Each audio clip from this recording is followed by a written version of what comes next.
Em maio de 2021, um ataque cibernético de grande escala atingiu o maior oleoduto dos Estados Unidos, em um caso que se tornou manchete no mundo todo e um dos cyberataques mais famosos, né, da nossa história recente. Naquela oportunidade, 45% do fluxo de combustíveis líquidos usados na aviação civil da costa leste americana foi interrompido, e isso levou à decretação de um estado de emergência que foi declarado pelo governo americano até que a situação fosse resolvida. Um ataque bem-sucedido contra uma empresa do segmento industrial custa muitíssimo caro. E mais, com o avanço da indústria 4.0, o famoso IoT, a internet das coisas, e a digitalização da cadeia de suprimentos, a superfície de ataque se ampliou significativamente. E é sobre isso que nós vamos falar no episódio de hoje do Safe Talks.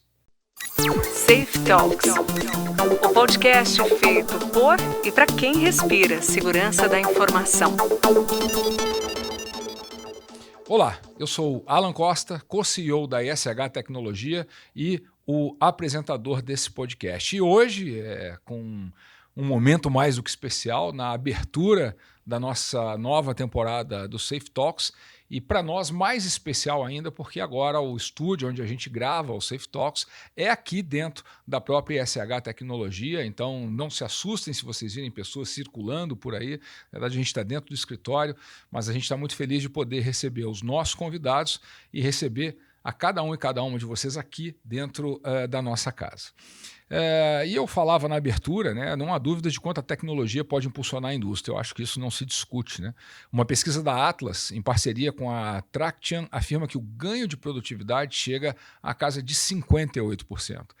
O problema é que essa mesma conectividade também traz uma série de brechas que, como nos lembra o episódio que citei na abertura, podem ser catastróficas. E não é só teoria. Um levantamento recente aqui, que nós fizemos na ESH, revela que em 2024 o setor industrial foi o segundo setor mais afetado por tentativas de invasões, ficando atrás apenas do financeiro, por razões óbvias. E é por isso que hoje eu conto com alguém aqui com uma vasta experiência em todos os desafios que o setor enfrenta. Eu estou aqui com o CISO da Gerdau, Vitor Sena. Vitor, seja muito bem-vindo e obrigado por ter aceito o nosso convite. Obrigado. É um prazer estar aqui com vocês. Principalmente pela questão do tema, né? Um tema que está em alta dentro do mercado que eu atuo, mas também que é uma disciplina um pouco que nova para a maioria dos profissionais de segurança da informação. Então é um tema que eu tenho me debruçado bastante em cima disso, e tanto na Gerdau como nas comunidades que nós participamos de troca de experiência, eu falo bastante desse cenário de OT, de TA, do ponto de vista de cyber, né? Então, muito bom. Obrigado mais uma vez pelo convite. Não, a gente muito é que agradece. Maravilha. E vamos lá então, vamos começar pelo começo. Eu tenho pedido aos nossos convidados para sempre começar dando um pouco de contexto para quem está nos ouvindo. Então eu queria que você, evidentemente a Gerdau dispensa apresentações, sim, mas eu queria que você falasse rapidamente sobre a Gerdau propriamente dita, porque ela seguramente é muito maior do que a maioria das pessoas pensa. E a seguir, queria que você aproveitasse e já conectasse isso com os principais desafios que você tem do ponto de vista da cibersegurança e qual é o seu papel como CISO da Gerdau para ajudar a mitigar esses desafios. Perfeito. Bom, eu sou líder global da disciplina de segurança da informação da Gerdau. A Gerdau é uma empresa do segmento de produção de aço, é a maior empresa brasileira produtora de aço. Está presente em 7 países nas Américas, tem uma relevância grande nas Américas nesse setor de produção de aço. Em alguns produtos ou segmentos, nós somos inclusive líderes globais de produção de aços especiais, por exemplo. E a Gerdau, uma empresa de 124 anos de existência, mas é uma empresa extremamente moderna e digital, né? Então, dessa digitalização vem o papel de segurança da informação, de buscar manter e garantir a resiliência do negócio digital e físico, né? E dentro dos desafios de segurança da informação, obviamente, a parte de OT Security toma um protagonismo maior nos últimos anos, né? Isso já não é um assunto tão novo assim, mas é um assunto mais recente que os demais desafios. Por conta de algumas coisas que você comentou, né? Principalmente a parte da digitalização do chão de fábrica, né? O que a gente chama de indústria 4.0. Para quem não é do setor, né? Nós estamos na 4ª evolução industrial, né? Começando lá do vapor, eletricidade, a parte de computação dentro das indústrias, dentro das plantas, automatizando o processo, e agora a indústria 4.0, que traz alguns outros adventos, como o uso de dados para otimização de processos, virtualização e uma série de outros benefícios que alavancam, de certa forma, a produtividade e melhoram os aspectos de negócio. Mas esse cenário, ele expõe mais esse ambiente a um tipo de risco, um tipo de ameaça que ele não era suscetível nas revoluções anteriores, né? Basicamente, a gente tem ali ambientes, isso é muito comum em indústria, né? Que no passado eram totalmente isolados, né? E tem características próprias, né? Como equipamentos obsoletos, né? Uma rede talvez um pouco menos sofisticada, né? E para que essa digitalização aconteça, além de se atualizar esse ambiente tecnológico de TA, ou que no Brasil nós chamamos de TA, tecnologia de automação, nos Estados Unidos eles chamam de OT, Operation Technology. Mas para que seja modernizado esse ambiente, entra um papel que é a hiperconectividade, né? Então, tudo isso precisa estar conectado para trafegar dados, coletar informações de sensores, informações de equipamentos, para gerar insights, né? E isso expõe esse ambiente que antigamente era isolado para a internet, muitas vezes, para outros tipos de rede, né? Para que isso seja feito. Eu costumo até fazer uma analogia, é muito parecido com o que aconteceu com a colonização da América, né? Quando chegava ali os europeus, que já tinham superado ali gripe, outros tipos de doença, e encontrou com a nossa população nativa, indígena, que não tinha nenhum tipo de anticorpo, né? Interessante então, quando isso encontrava, dava o desastre. E esse é o medo que as empresas passam, né? Esse é o problema que pode acontecer. Um ambiente com equipamentos algumas vezes obsoletos, e a gente pode até discorrer um pouco a mais disso, né? Não é obsoleto porque a empresa não investe, né? Porque tem características específicas. Que não se aplica patch, que não tem antivírus, né? Computadores ou dispositivos computacionais que não estão preparados para isso, né? Como PLCs, HMIs, etc. E se você não tiver esse preparo, esse cuidado cibernético, né? Você está trazendo, né, as ameaças que já foram superadas na TI para dentro do ambiente sem preparo. Isso pode causar disrupção, né, de processos de produção e etc., e trazer danos significativos para o setor. Interessante. Eu vou conectar com algo que você acabou de falar, né, do desafio de você integrar de maneira segura esses equipamentos que muitas vezes não foram feitos originalmente para estarem conectados com alguma coisa de maneira segura. E a indústria tem infinitas possibilidades de coisas que estão lá no legado, de equipamentos antigos. Como é que a gente começa a percorrer esse caminho de integrar isso de maneira segura? Bom, apesar de ser um assunto, como eu comentei, um pouco mais recente, do ponto de vista de framework, de normas, isso já existe há algum tempo.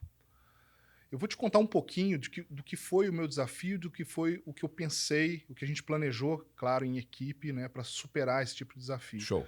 Quando você vai para a questão de fazer uma adequação desses ambientes, olhando para os frameworks tradicionais, para as normas convencionais, esse framework é muito pesado. Esse workload é muito pesado para você sair do zero e ir para esse estado de perfeição, porque são normas, quando você compara a ISA com a ISO, por exemplo, ela acaba sendo até mais detalhada, né? O fundamento da ISA ali são feitos por engenheiros, pessoas que têm esse DNA de normativas, de regras e etc. Então, quando a gente começou esse processo na Gerdau, a gente começou um programa de adequação de arquitetura de segurança, isso há 4 anos atrás, aproximadamente. Eu estudei junto com o meu time algumas possibilidades e vimos alguns casos, visitamos empresas dentro e fora do Brasil que estavam com o mesmo dilema. Diga-se de passagem, poucas empresas naquele momento ainda pensavam no assunto, né?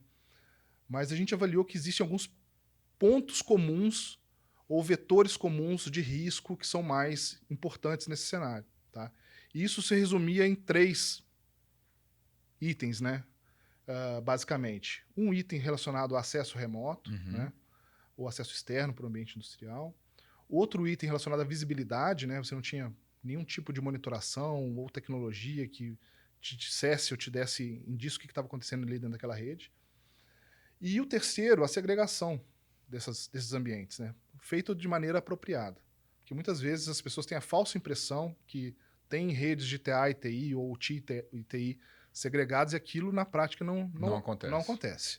Né? Essa é a verdade que precisa ser esclarecida. E aí a gente criou uma arquitetura baseada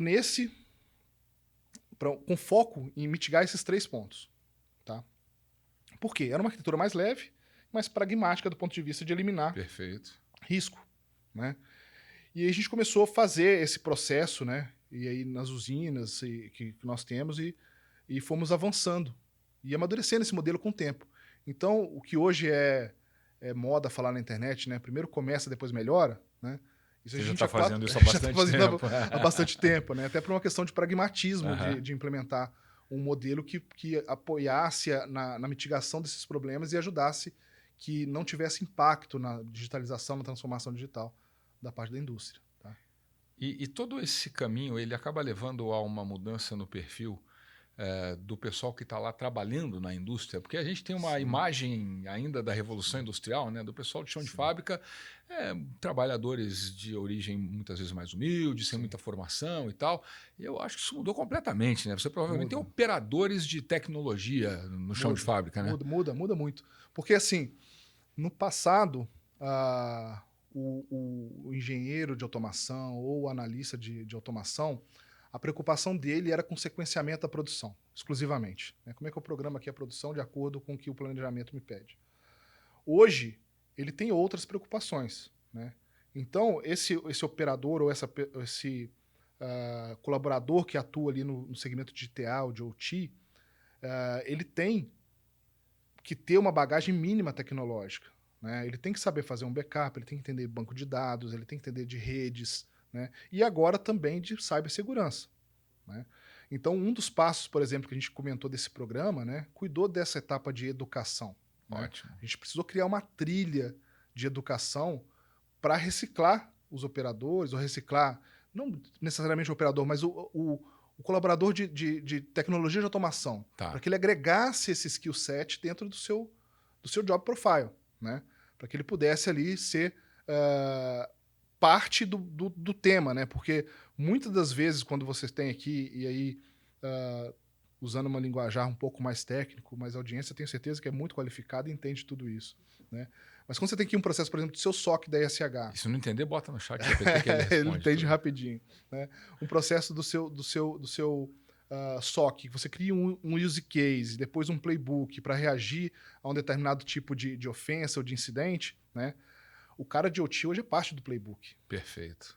Então ele tem que ter uma noção básica das coisas ou de temas, ou até mesmo entender a criticidade daquilo, né? Para ele fazer parte daquele contexto. Né? E isso endereça outro tema do aspecto até social, porque assim, havia, ou até ainda há um pouco de receio, né, dessas pessoas, às vezes, com menor instrução, né, que a transformação digital ela chegou para tirar os empregos das pessoas. Isso é comumente argumento do pessoal. Né? Mas o que eu acho que, na verdade, ela acabou gerando é uma subida de régua. Perfeito. Eu sou da mesma opinião. Ela só subiu a régua. Então, as pessoas precisam se especializar mais, né, se aprofundar, aprender coisas novas e vão continuar sendo peças fundamentais. Empresas são feitas de pessoas. Né? Então, elas continuam tendo um papel crítico dentro do processo, dentro da operação. Só que agregando valor no seu conhecimento, né? Valor na sua função, na sua atividade. Né? Então, completamente de acordo que educação é peça-chave dentro desse ecossistema, né? E que essas pessoas estão migrando para esse novo modelo, né? E eu acho que vai ser o futuro. Legal. Né? Isso se conecta, me parece, com a ideia do aculturamento em segurança digital também. Né? À medida que você está treinando essas pessoas para o uso das ferramentas e de tudo aquilo que precisa estar dentro do contexto da atividade dela, ao mesmo tempo você está elevando o nível de consciência em termos de comportamento seguro, do que evitar, etc. Faz sentido? É isso mesmo? Faz muito sentido. E eu fico assim... Eu sou apaixonado pelo que eu faço, né? Então eu fico muito orgulhoso, por exemplo, quando eu visito uma usina e uma pessoa de automação vem conversar comigo sobre segurança da informação. Que legal. E às vezes me trazendo, pô, Vitor, você viu esse artigo aqui, é coisa que eu nem estava no meu radar, né? aconteceu isso aqui no Irã, ó, invadiram uma usina parecida com a nossa. Né? Ó, pra gente tá tranquilo, né? Falei assim, estamos quase tranquilo, vamos chegar lá. Mas é bom, prazeroso. E mudando um pouquinho de saco para mala. Falei no começo, né, que o setor industrial é o segundo setor mais atacado no Brasil, só perde para o setor financeiro, e aí o setor financeiro é o mais atacado por razões óbvias, né, onde o dinheiro está. Mas talvez o segundo setor mais atacado sem indústria é um negócio que... Mas por que indústria? Né? Porque se você for olhar na área de saúde, tem ali muito valor. Se você for olhar, na área de utility, você tem muito valor. Mas é a indústria. Por que você acha que a indústria, né, que tem uma infraestrutura crítica, acaba sendo alvo tão frequente dos cybercriminosos? Olha, tem estudos relacionados a isso, a gente acompanha algumas estatísticas também, e existe um racional. Tá?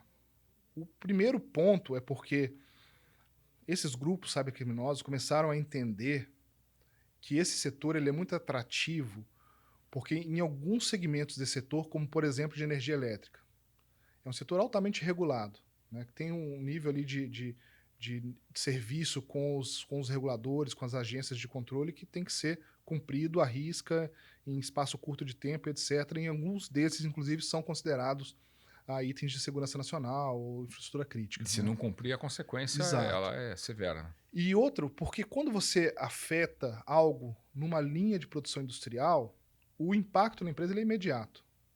Né?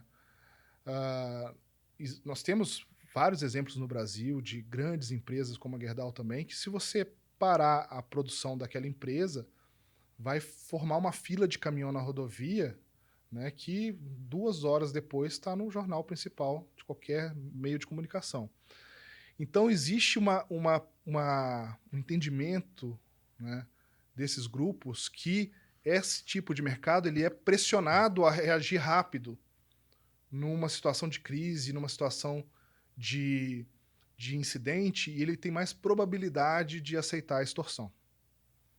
Pela pressão que está sendo exercida, até pela questão reputacional. Reputação, etc. Perdas financeiras, né? Perfeito.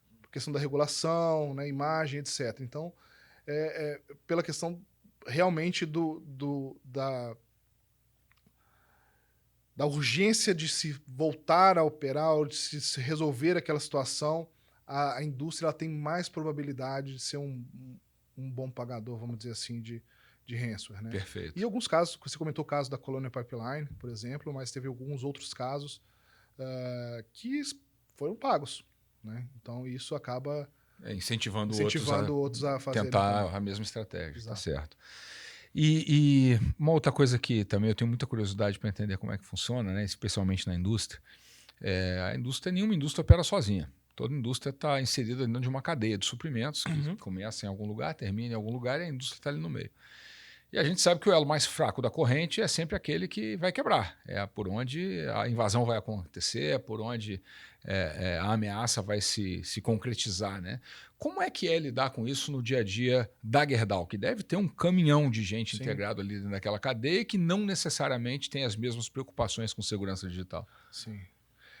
É um processo, e nesse aspecto não é um processo exclusivo da parte industrial, mas de maneira geral para a corporação, né, para a empresa. E como você falou, a gente precisa ter alguns cuidados. Né? Primeiro, o cuidado é saber se você não está 100% dependente de um único fornecedor para um certo tipo de tema, porque esse fornecedor pode ser comprometido e você tem que ficar sem aquele acesso àquela plataforma ou aquele tipo de serviço. Então, a gente precisa pensar sempre na questão de contingência. Né? Tudo começa ali com uma avaliação de riscos, um plano de continuidade de negócios, né, bem feito, e a gente começa a mapear esse tipo de dependência e de ação e muitas vezes endereça isso através de processo. Tá. Né? A outra coisa é a avaliação de fornecedores realmente críticos e conectados, né, da postura de segurança desse fornecedor. E a gente exige, né, alguns critérios mínimos de segurança. A gente fala mínimo, né, que é pouca coisa. Sim, né? sim. Mas assim, tem que ter pelo menos aquilo para poder tá conectado com a gente.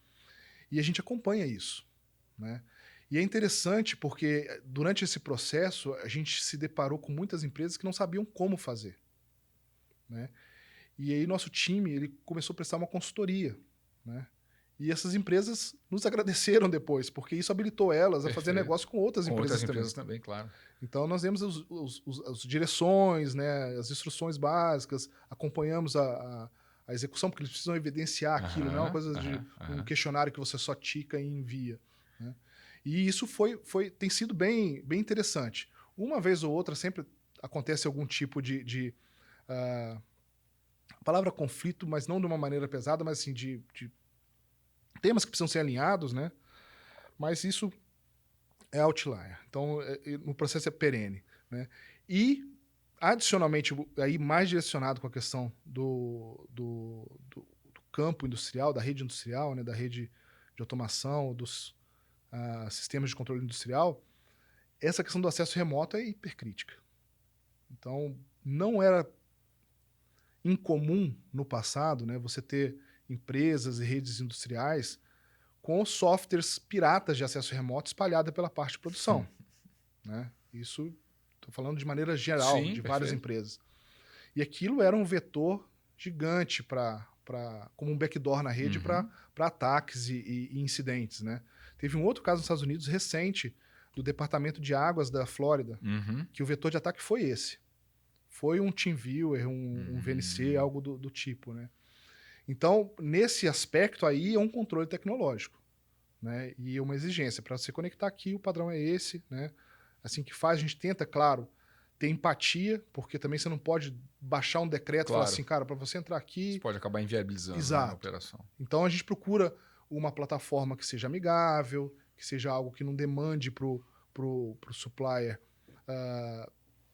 uma tecnologia do lado dele. Então, a gente tenta botar todo do nosso lado para que o processo seja mais simples e factível, guardando-se os pontos de controle que são necessários. Legal. Você falou no começo que quando você chegou na Gerdau, né, e via de regra como funciona no mercado, você tem lá os frameworks que muitas vezes são muito pesados e aí você acaba esquecendo de começar a fazer pelo básico bem feito. Isso me parece fazer todo sentido. Então, trazendo esse raciocínio para um ambiente de indústrias pequenas. Sim. Porque indústrias maiores, eu acredito que elas estão num nível de maturidade, a gente vai falar de maturidade da indústria daqui a pouco, mas eu acredito que elas estão num nível de maturidade que permite pelo menos ter ciência dos desafios. Mas tem milhares, talvez milhões de pequenas indústrias no Brasil e que não tem a menor ideia de por onde começar. Eu tenho um caso que eu conto com frequência de um amigo pessoal meu que tem uma pequena indústria, uma indústria do setor do vestuário, e ele foi vítima de um ataque de ransomware. É uma pequena indústria, ele deve ter 100 costureiras trabalhando para ele. E foi vítima de um ataque de ransomware. O hacker entrou, sequestrou os moldes dele e ele não tinha mais como produzir. Então, como é que a gente pode aproveitar a tua experiência para eventualmente aconselhar quem está nos assistindo e que não tem ideia nem de por onde começar? Como é que ele começa a fazer esse básico bem feito? Eu tenho 2 conselhos básicos. O primeiro é que esses empreendedores, né, ou esses gestores de empresas, talvez de médio, pequeno porte, eles têm que, antes de tudo, fazer uma mudança de mindset. Entender que segurança não é custo, é investimento. Ele está investindo na resiliência do negócio dele, está investindo na perenidade, na continuidade do negócio dele. Tá? E por que eu falo isso? Porque o segundo passo é assim, você não precisa ter uma estrutura muito robusta. Né? O primeiro passo talvez é contratar uma empresa que entenda daquele processo ou daquele desafio, né? E que faça uma avaliação e que dê para ele sugestões de como viabilizar a segurança num cenário mínimo possível, né? Porque vai acontecer igual você falou. A gente, às vezes, tem uma cultura, né, que o hacker ele procura desafios, pular o muro mais alto que tem cerca elétrica, ele vai na porta que está aberta. É lógico, é muito mais fácil. Na cerca que está baixa, na cerca que está quebrada. Então, essas empresas, por não terem tanto preparo, são o principal alvo dos hackers. Né? E aí tem uma característica que é positiva de um ambiente menor que você controla de maneira mais fácil. Né? A Gerdau tem 30 mil colaboradores, né? Quando você expande isso para os parceiros e terceiros que trabalham no ecossistema, esse número passa dos 50 mil. Né? Caramba, uma empresa complexo. com 1.000 colaboradores é muito mais fácil de você gerir. Sem a parte dúvida. de acesso, por exemplo. Sem dúvida. Né? É muito mais fácil você saber quais são os endpoints que você tem ali, que você tem que ter um cuidado especial. É muito mais fácil você gerir aonde você tem a sua saída de internet, né? O que controle que você tem ali. Então tem essa parte que talvez não tenha a robustez de uma grande empresa, né, ou o punch para investir em soluções mais sofisticadas. Por outro lado, tem a questão da simplicidade. Você pode endereçar muita coisa com customizações, com simplicidade e com parceiros que viabilizem isso para você. Você não precisa saber tudo, né? Procure pessoas que sabem, né, que vão te apoiar naquilo ali. Você não precisa ter, às vezes, uma equipe grande interna, né? Você precisa ter uma pessoa que seja responsável pelo plano, que vai ajudar na execução, mas ter um parceiro que te apoie, né? E a gente tem gente capacitada no Brasil, né? Bacana. Falando de gente capacitada, formação de talentos. A gente sabe que cibersegurança tem um shortage, né, de profissionais e a gente, me parece, não está conseguindo formar na velocidade adequada. Como é que é na indústria? Porque o cara que sai de cibersegurança, me parece que o cara que estuda, sai de uma faculdade, coisa do tipo, na maioria das vezes ele não está pronto para trabalhar na indústria pela especificidade. Sim. Como é que é essa atração de talentos? Como é que você resolve essa questão? Bom, é uma Se verdade, é que resolve, né? Porque a gente tenta, né? A falta de profissional no mercado é algo que assola a segurança também há algum tempo, né? Mas a gente não pode se orientar pela restrição, né? Vamos pelo lado seguinte. A gente tem tentado fazer algumas estratégias, tá? Uma estratégia que tem sido muito positivo é formar o profissional dentro de casa. Então o time participa de maneira geral dos processos de estágio, né? E a gente garimpa talentos ali dentro. Às vezes o cara não foi aplicar no processo de estágio para entrar em cibersegurança industrial. Mas você né? identifica ali que esse cara tem. Desculpe. Mas a gente identifica que a pessoa tem alguns conceitos básicos, ele está se aplicando para uma vaga de TI tradicional, ou até mesmo de automação de processos, ou de engenharia de produção, né? Ou de engenharia elétrica, talvez. Né? Tem alguns temas que são meio que correlatos ali com a parte de OT. E aí a gente propõe, fala assim, cara, olha, quer conhecer, quer entender, vamos trabalhar. E 90% dos casos que a gente tem feito isso, cara, a gente tem tido gratas surpresas. Hoje a gente tem um time de pessoas de alguns estagiários que estão trabalhando com a gente, que começaram nessa parte industrial, que é outra coisa que me dá muito orgulho, né? Você vê os caras apresentando É bacana, né?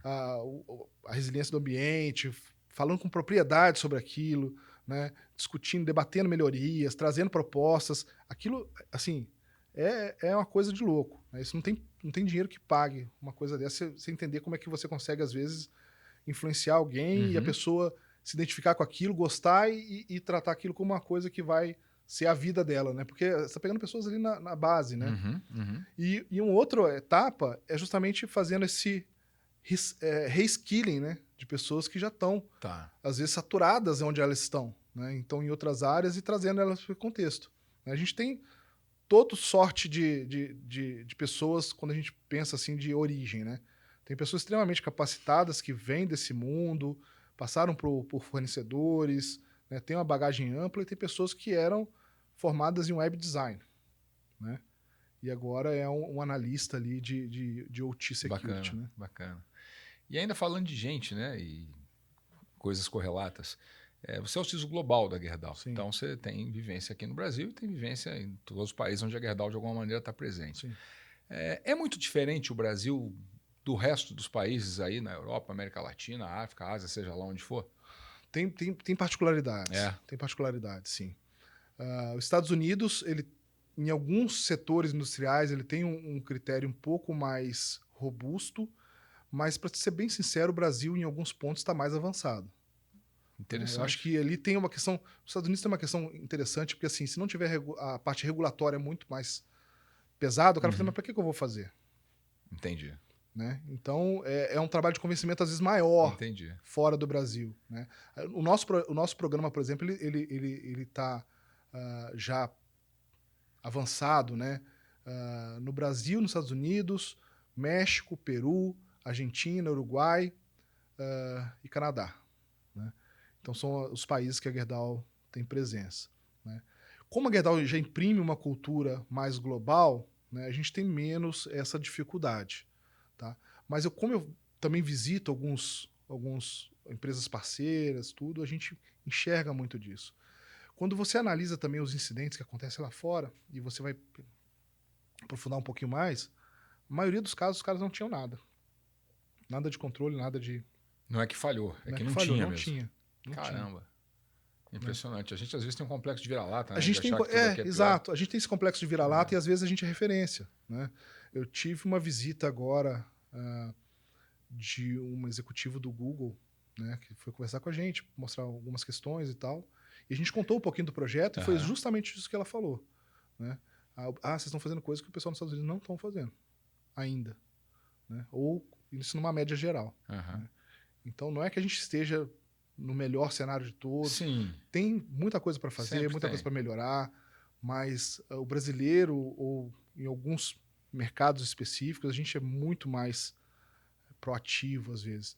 E eu acho que o setor financeiro é um grande exemplo disso também. Toda vez que a gente vai em algum evento internacional que toca o tema de fraude financeira, os nossos colegas CISOs de banco, os caras quase dormem, né? Porque lá para eles é café com leite. Café com leite. Mas nos bancos isso já vem até do nosso histórico de inflação e cultura inflacionária. Os bancos tiveram que se adaptar e acabaram se tornando os Talvez porque a melhores gente é do mais mundo. desafiado também, né? Exatamente. Então, muitas vezes nos Estados Unidos, se acontecer alguma coisa, o poder público vai atrás da pessoa até colocar na cadeia. Aqui, às vezes, o pessoal ainda não entende muito isso. Eu fui fazendo uma parte do nosso tema rapidinho. Claro. Né? Eu fui CISO de um grande e-commerce no Brasil, no passado. Né? E eu lembro que a gente tinha muitos casos de fraude por engenharia social. Né? Aquela fraude do boleto, por exemplo. O cara mandava um boleto no nome da sua empresa, o cara ia lá e pagava. E a pessoa reclamava com a gente, né? Olha, paguei o boleto, não recebi e tal. Quando a gente ia ver só, você não pagou o boleto, você pagou um boleto falso, né? Você tem que procurar a polícia ou um órgão, né, de fiscalização para registrar uma ocorrência, né? E essas pessoas iam na delegacia, por desconhecimento dos agentes, eles mandavam o cara procurar o PROCON. Né? Que como se tivesse sido lesado pelo Código do Consumidor. E o cara tinha sido vítima de uma fraude, de estelionato. Um crime. Né? Exato. Então, essa preparação nossa, às vezes, também demora um pouquinho desse lado. Certo.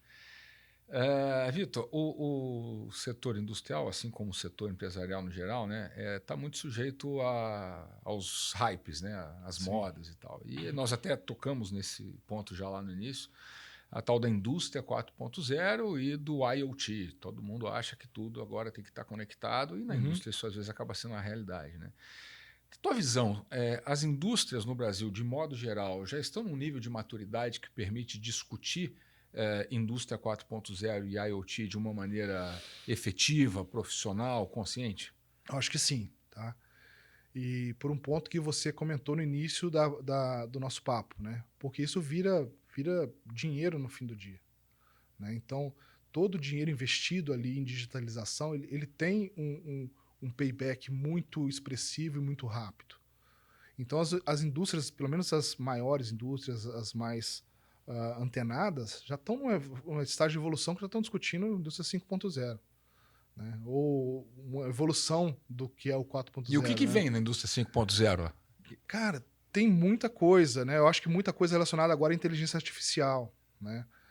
Na 4.0 já tem várias soluções, como o gêmeo digital, né? Ambientes digitalizados que espelham a sua planta física, né? Que você pode fazer testes, pode fazer simulações, né? Ou fazer reprogramações de maneira digital, que isso dá uma efetividade gigante para as empresas, né? Realidade aumentada, para você fazer treinamento dos colaboradores, né? Em ambiente de realidade virtual, né? Imagens. Cara, tem uma série de oportunidades. E eu acho que o próximo passo disso, né, é a inteligência artificial dando mais otimização, incrementando mais isso daí. Né? Na parte de IoT, na indústria a gente chama de IIoT, né? É o Industrial Internet of Things. Isso tem ajudado muito. E aí conecta com tecnologias também emergentes, como 5G, né? 5G privado, que você consegue conectar a ambientes muito distantes. Né? Nós temos uma planta no interior de Minas Gerais que tem aproximadamente 10 milhões de metros quadrados. Né? Para você cobrir tudo isso com fibra, né? É inviável. Então, você tem hoje tecnologias wireless, né? Ou não cabeadas, vamos dizer assim, que te dão uma condição de latência, de conectividade que supera esses desafios físicos que nós tínhamos no passado. Então, isso deve cada vez mais se acentuar, esse uso de tecnologia. Um uso que para a Gerdau, existe um princípio inegociável que é de segurança das pessoas. Segurança em primeiro lugar, nada substitui a segurança. Você poder colocar um robô para atuar num local que antigamente um ser humano estava, né, que isso evita um risco à saúde daquela pessoa, isso não tem estudo de ROI para fazer. Aquilo lá já é item por si só preterível, né? Então a evolução vai caminhar, vai seguir, né? Legal. E por que é tão difícil proteger a IoT? Porque o IoT, igual o browser, ele não foi programado para ser seguro, né? Ele não tem a segurança embarcada. Então você tem que ter algum tipo de controle adicional para que você dê a camada de segurança que não vem com ele. É a mesma questão do PLC, que é um pequeno computador que ele é usado para programar as máquinas, né? Ele é similar a um Raspberry, né? Ele não tem monitor, ele não tem teclado, ele não tem nada. Ele conecta numa interface paralela para você programar ele e ele segue a vida. Então, eles não têm memória, por exemplo, né, para ter um antivírus. Então, esses equipamentos, como não foram projetados com essa mentalidade, porque isso no passado, quando foi desenhado, não era uma ameaça, eles precisam receber uma camada adicional de proteção que fique ali entre eles e o perímetro externo. Entendi, né? Então, entendi. A dificuldade vem muito disso. E a outra dificuldade que algumas empresas enfrentam é a governança em cima disso, porque como esse tema de digitalização, ele, como eu falei, ele impulsiona muito o negócio, às vezes algumas áreas podem querer sair fazendo por sua conta, né? Então, se você não tiver uma governança robusta, você vai ter, da mesma forma que a gente fala do Shadow IT no meio de TI, você vai ter o Shadow IoT, o Shadow, né, OT e assim por diante. Então, precisa ter uma camada robusta de governança para controlar também esses riscos involuntários. Legal. Outra coisa da qual se fala muito hoje é a inteligência artificial. Todo mundo quer ter uma IA para chamar de sua. Exato. Como é que está o uso da IA na indústria, na cibersegurança na indústria? Isso já está sendo usado? Qual é o potencial que você enxerga nisso? A IA é regular, vamos dizer assim, né? A gente já usa há algum tempo, né? Para alguns processos importantes, né? A IA generativa, que é mais recente, também está sendo bastante explorada. Tem todo um trabalho de governança também para que a gente tenha um uso ético, um uso controlado, né? Sem, claro, bloquear a inovação, sem bloquear a experimentação, mas de uma forma de não exposição a risco, que a gente está executando, mas também está reconstruindo a todo momento, né? Você deve saber, está em vias de acontecer uma regulação no Brasil para IA, né? Já temos aí uma lei europeia, bem parecido com o que aconteceu com o LGPD e GDPR, né? E a gente tem olhado para essas regulações, entendido por onde elas estão definindo, né, as rotas. O MIT soltou um framework muito interessante também sobre como proteger IA, e a gente tem tentado ali seguir essas recomendações e tentado também adequar da melhor forma possível. Eu acho que muita coisa sobre IA ainda não aconteceu, né? Mas está em ebulição o tempo todo, e os saltos da IA são muito altos, né? Então, de uma coisa que no momento zero era muito incipiente para um momento muito avançado 2, 3 meses. Então, a gente tem tentado acompanhar essa jornada, mas também considerando que a segurança também está sendo beneficiada pela IA. Então, a maioria das ferramentas de segurança hoje tem a sua IA embarcada, né? E a gente usa IA também para poder prever alguns tipos de problema, né? Para poder agir em alguns tipos de problema. Então, acaba que uma coisa balanceia a outra, né? Tem o risco todo da novidade, mas também tem a proteção que está crescendo junto, que está tomando vantagem disso. Bacana. Né? Por enquanto tá interessante, está desafiador. Bacana. Vitor, quero agradecer o seu tempo, a sua disponibilidade de ter dado para nós essa aula aqui num tema que muitas vezes é um tanto quanto árido mesmo no mundo de cibersegurança, né? Foi muito bacana ter você aqui. Obrigado. E eu quero deixar o microfone à tua disposição para você dar o seu último recado, dizer para o pessoal como é que o pessoal pode te encontrar se quiser.